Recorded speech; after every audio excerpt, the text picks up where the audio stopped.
After watching the SpaceX Starship explode, the space industry could be seen as pretty high risk. But which are you more likely to be killed in, a car journey or a rocket going into orbit? Well, if you're in the UK, which is ranked for 7th in the world for the safest roads, your chances are 1 in 200 or a 0.5% lifetime risk.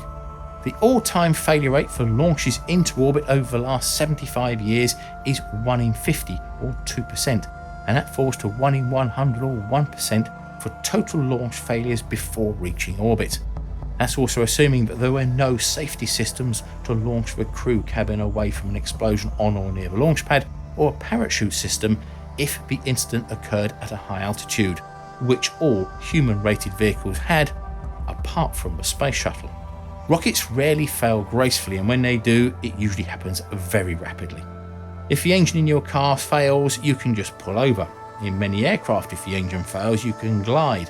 But if a rocket fails, then you won't be going anywhere fast except towards the ground, and usually in several thousand pieces. So having the SpaceX Starship explode minutes into its first flight is not as uncommon as you would think for a new rocket system, but quite rare for an established one. So let's see how safe rockets are and why things sometimes go wrong.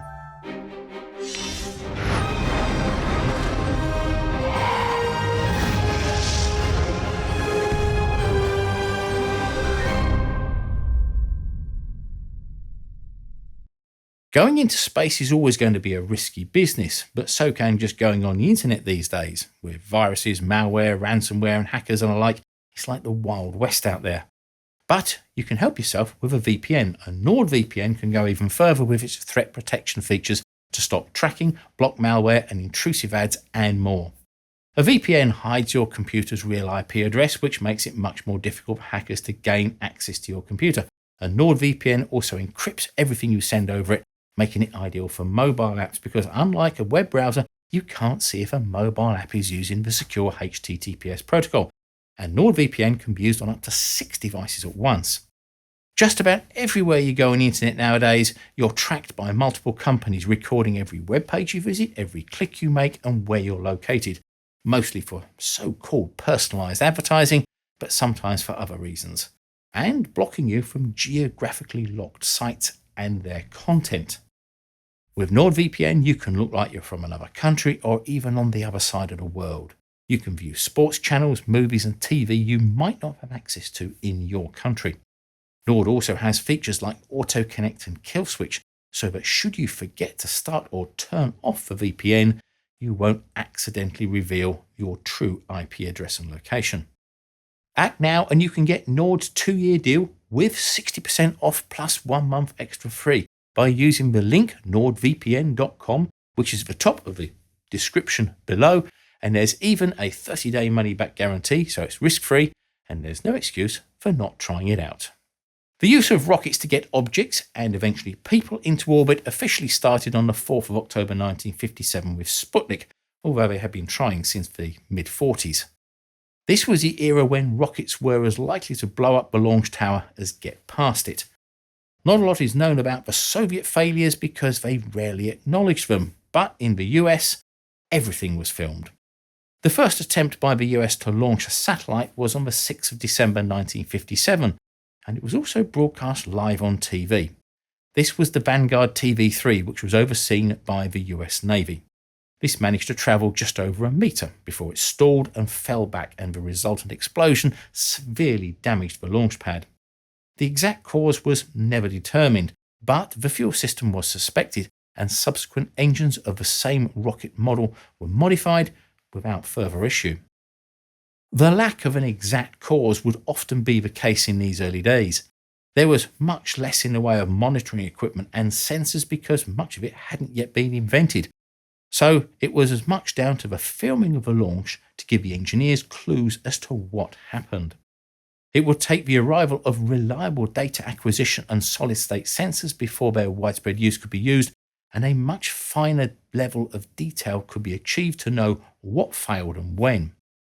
Determining the reliability of rockets, especially ones carrying expensive payloads, became the job of a small number of specialist actuaries to determine the risks involved to provide information for insurance companies covering the launches. The Intelsat 1 of 1965 was launched into space by the Hughes Aircraft Corporation for ComSat. It was the world's first satellite to be covered by an insurance policy, underwritten by Lloyd's of London to cover physical damage on pre-launch, but not the actual launch itself.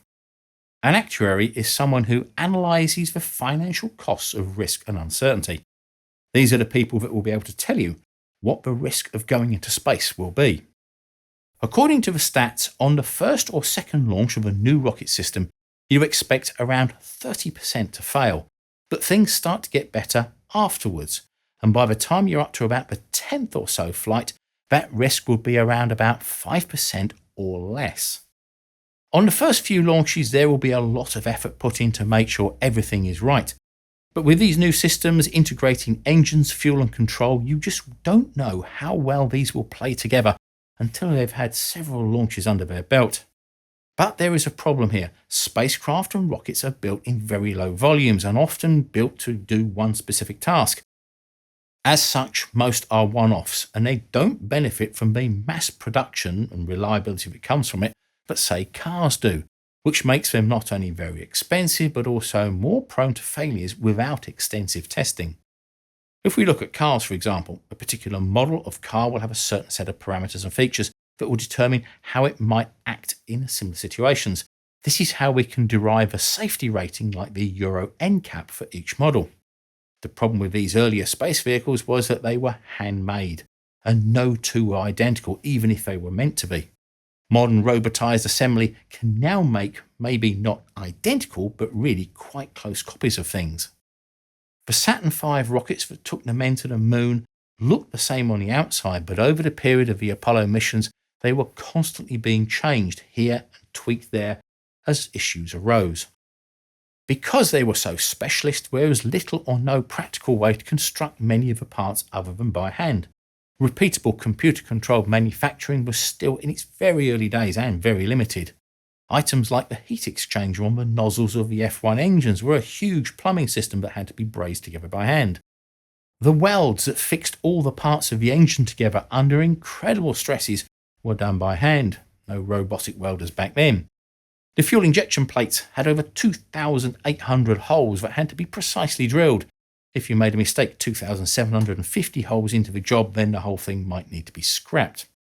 The shape and pattern of the baffles fixed to the injector plate that helped stop damaging oscillations build up were arrived at by trial and error as time and launches went by, because there just wasn't the advanced computer modelling available.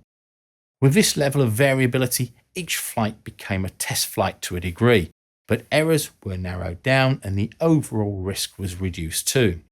But it wasn't always like that. Before the Apollo 1 fire, which killed the crew during a ground test, there was a more cavalier attitude to safety design and building of not only the Saturn rockets, command module, but also the crew's safety, although this was never admitted officially. Up until that point, they had gotten away with pushing things to the limit. They were up against a deadline of getting a man on the moon by the end of a decade, and there was no guarantee they would do it. Much of the engineering hadn't been done before, so the real test would be the launch itself. For example, North American Aviation, the contractor to build the command module, said that NASA was wrong to use a 100% oxygen atmosphere for the Apollo 1 capsule. Constant spec changes of the capsule and the command module meant that it was now too heavy. To NASA, running a low-pressure 5 psi pure oxygen environment would be simpler, lighter, and put less stress on the structure, saying that with a trained crew, the risks were manageable. But what they didn't contend with was the Teflon coating used for the electrical wiring, which could be easily damaged and allow a short circuit to occur. Combine that with the pure oxygen environment, plus many of the combustible materials which were used at the time, and a door that only opened inwards, and in hindsight, it was an accident waiting to happen. NASA Flight Director Gene Kranz took personal responsibility for the accident, and he, NASA, and the American government made immediate changes to the safety measures and security protocol after the accident, something that stayed with the program right up until Apollo's end in 1975. After that, no crew or vehicles were lost, and even Apollo 13 made it back safely.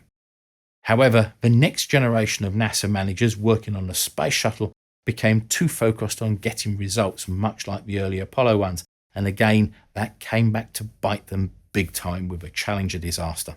A late running schedule was the catalyst for a series of decisions to overrule engineers' safety concerns and go ahead with a launch where they knew there was a possibility of a failure of the O-ring seals on the solid rocket boosters on the freezing morning of January 28, 1986.